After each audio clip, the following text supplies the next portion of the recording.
Welcome back to This Day in Irish History. I'm your host, Raymond Welsh. Before we dive into today's story, if you'd like to explore other significant events that happened on this day in Irish history, visit thisdayirishhistory.com. The link is in the episode description. Now, let's journey back to May 8th, 1567, to the rugged lands of County Donegal, where the fate of a legendary Irish chieftain took a dramatic turn in the Battle of Farsetmore. On that spring day, just outside the town of Letterkenny, the powerful Shane O'Neill, head of the O'Donnells of Tyrconnell, suffered one of the most devastating defeats of his tumultuous career. For over a decade, O'Neill had carved a name for himself as a brilliant strategist and an unrelenting force in Ulster politics. Known to his English contemporaries as Shane the Proud, he had challenged not just rival Gaelic clans, but also English authority in Ireland itself. But at Farsetmore, his fortunes would change irrevocably. The seeds of conflict had been sown long before the clash of swords on that Donegal field. Shane had spent years attempting to assert dominance over his rivals, particularly the MacDonalds of Antrim and the O'Donnells of Tyrconnell. Though he had achieved temporary victories, including an earlier campaign where he defeated and captured Sorley Boy MacDonald, his aggressive expansionism earned him powerful enemies on all sides. His greatest rival was O'Donnell, better known as Hugh O'Donnell.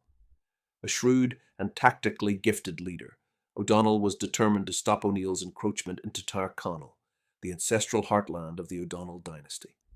With rising tensions and shifting alliances, many fostered through long-standing enmities and familial ties, the two leaders were on an inevitable path to war. The battle itself was swift and decisive.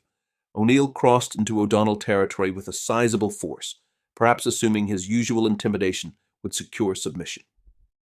But O'Donnell was prepared. Employing both superior tactics and an intimate knowledge of the terrain, O'Donnell's troops caught the O'Neill army off guard near the River Swilly. What began as a skirmish quickly escalated into a rout. O'Neill's men were driven into the river and cut down as they tried to flee. The losses were staggering. Over 1,000 of O'Neill's warriors were killed in a matter of hours. Shane O'Neill escaped the battlefield, but his power was broken. In the months that followed, he became a fugitive, attempting to regain allies and rally support. But his defeat at Farsetmore had shattered the aura of invincibility that had long surrounded him. Betrayed by former allies and with nowhere left to turn, he ultimately sought refuge with the very MacDonalds he had once tried to subdue. It was a fatal mistake. In June of that year, just weeks after Farsetmore, Shane O'Neill was murdered, likely at the instigation of the MacDonalds, ending the life of one of the most formidable figures in 16th century Ireland. The consequences of Farsetmore rippled through Ulster and beyond. The O'Donnells emerged not only as victors, but as the dominant force in the northwest. Their control of Tyrconnell was secured, and their prestige soared, both among Gaelic lords and in the eyes of the English crown, which was eager to exploit divisions among the Irish clans.